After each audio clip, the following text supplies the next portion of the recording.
Buenos días, bienvenidos al canal Aprendemos de Todo. En este video continuamos con la última parte, la parte número 3 del libro El campo de la práctica en la formación docente de Andrea Ayaud. Les comentaba en el video anterior que la autora seguía por varias preguntas, ¿sí? En el video anterior vimos qué ocurría en los talleres de antes, qué hacía el maestro y cómo se llevaba esa tarea de aprender el oficio. Ahora vamos a tomar el tema, ¿qué hacen los que forman adultos en el oficio? ¿Qué hacen los que forman adultos en el oficio? Hablamos de oficio siempre como enseñar, ¿sí? Ese es nuestro oficio como docentes. En primer lugar vamos a decir, los formadores saben lo que hacen, pero no son modelos acabados. Es decir, siempre un docente está abierto a aprender, a seguir ampliando su conocimiento, a aprender de sus propios alumnos. Los formadores saben lo que hacen,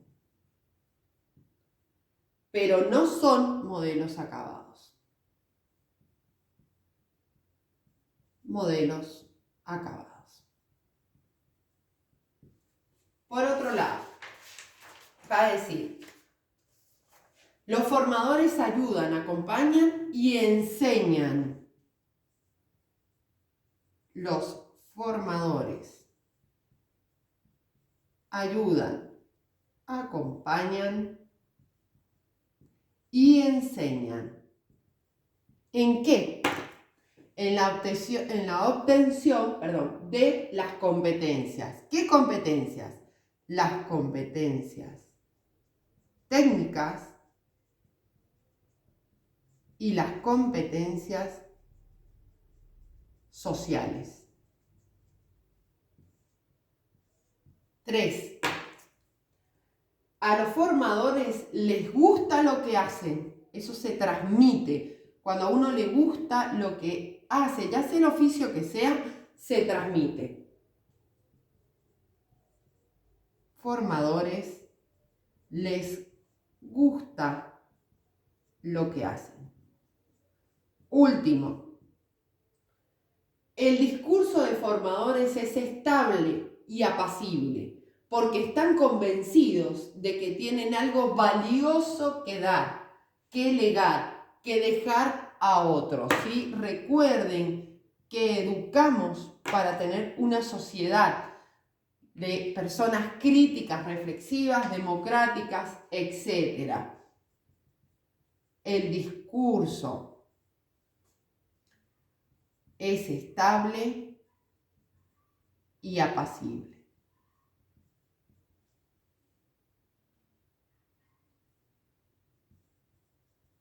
Porque están convencidos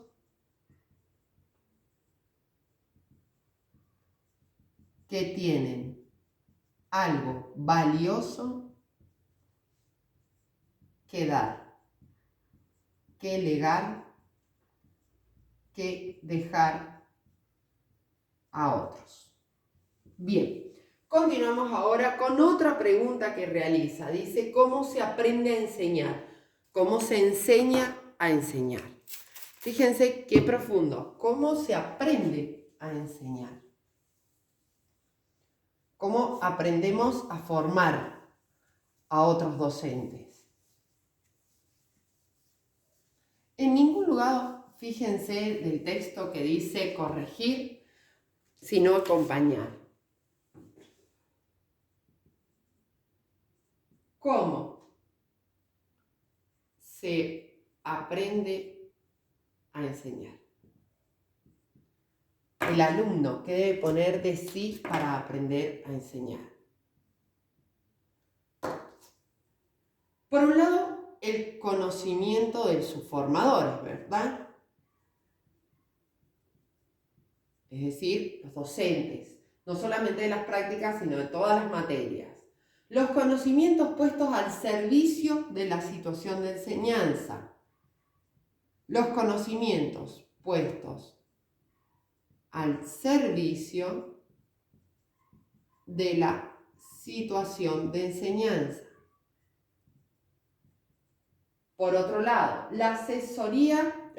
asociar la teoría y la práctica en el pensamiento de la acción. Asociar la teoría y la práctica. Pensamiento y acción. Y finalmente dice las experiencias. Sostiene que la experiencia es una de las mejores formas de aprender. Después dice, aprender de la propia experiencia. Aprender de la propia experiencia.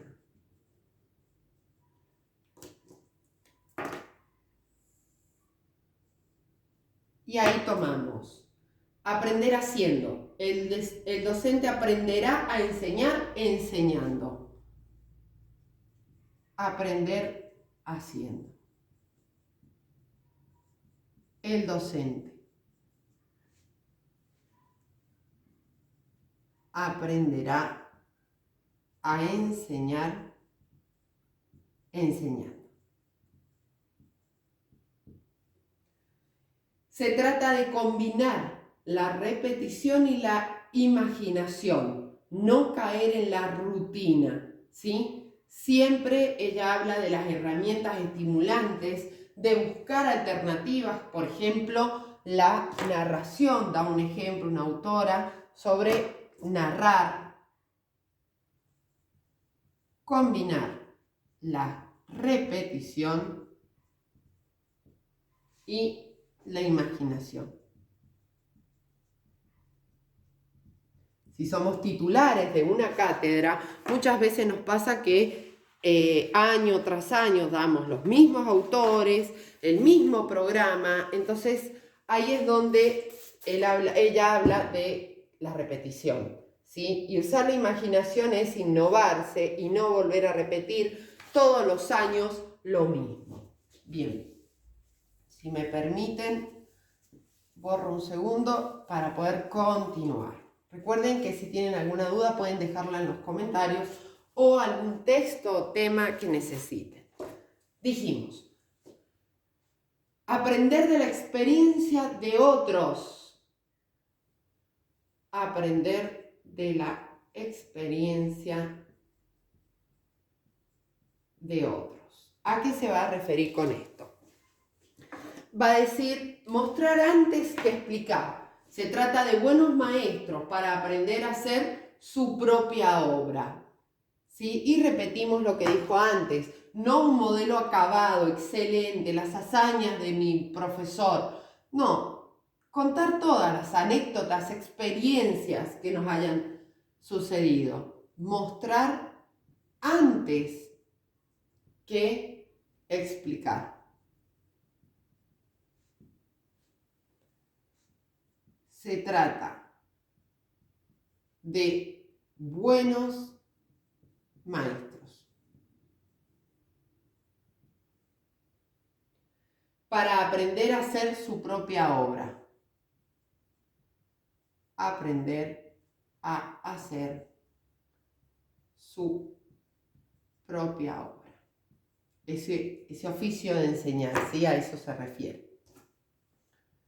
Por otro lado, evitar la concepción modélica, justo lo que les decía recién, evitar la concepción modélica, porque no somos iguales, todos somos diferentes, aprendemos y enseñamos de formas diferentes. Hablar de lo que se hizo para develar conocimientos tácitos.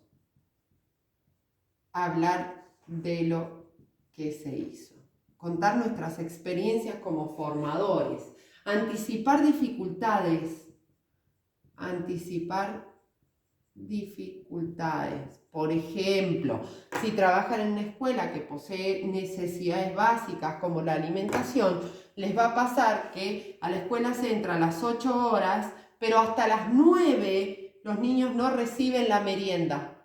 Entonces, al tener hambre, no tener cubierta esa necesidad de alimentación, no van a poder desarrollar su clase por más excelente que esté desarrollada, ¿sí? Entonces, el docente formador debe contar sus anécdotas de lo que ha pasado. Esto me ha pasado a mí, por eso se los transmito, ¿sí? Familiarizarse con obras de otros. Familiarizarse con obras de otros. Por ejemplo, el diálogo con otros docentes. Hice tal proyecto, apliqué tal estrategia y los alumnos se prendieron, les gustó, los motivé.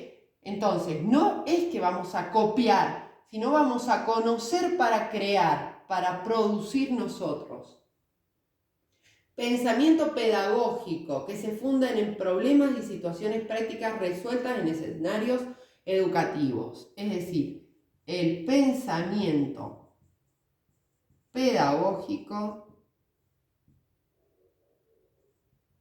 en contexto, no en la teoría. Incorporar lo que ofrece resistencia. Ya lo explico. Lo que ofrece resistencia. Por ejemplo, la innovación, ¿sí? Por ejemplo, trabajar con otros, ¿sí? Por ejemplo, simular una situación de fracaso, algo que puede pasarme en un aula.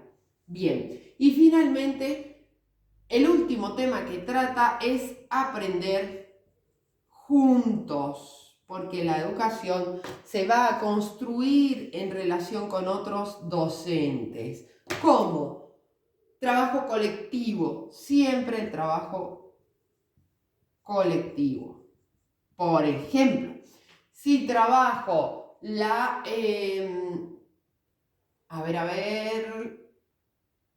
historia, ¿sí? Alguna parte de la historia. La trabajo en lengua, con lecturas. La trabajo en ciencias sociales.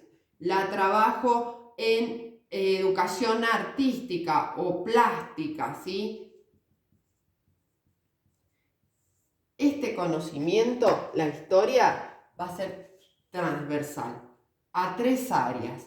Por lo tanto, ese trabajo colectivo va a tender a que los alumnos se apropien de un aprendizaje, de un conocimiento significativo, ¿sí? Bien, la construcción de proyectos juntos. Proyectos juntos. Y el diálogo constante, de contar experiencias, anécdotas que nos hayan sucedido, de aconsejar, de transmitir conocimientos, desde los docentes más antiguos, los formadores, a los novatos. Si te sirvió, regálame un me gusta, comparte, no te olvides de suscribirte. Si necesitas cualquier tema puedes dejarlo en los comentarios. Si quieres clases online personalizadas, puedes contactarnos a través de nuestro mail, aprendemosdetodo123@gmail.com, o nuestras redes sociales TikTok e Instagram. Desde ya, muchas gracias.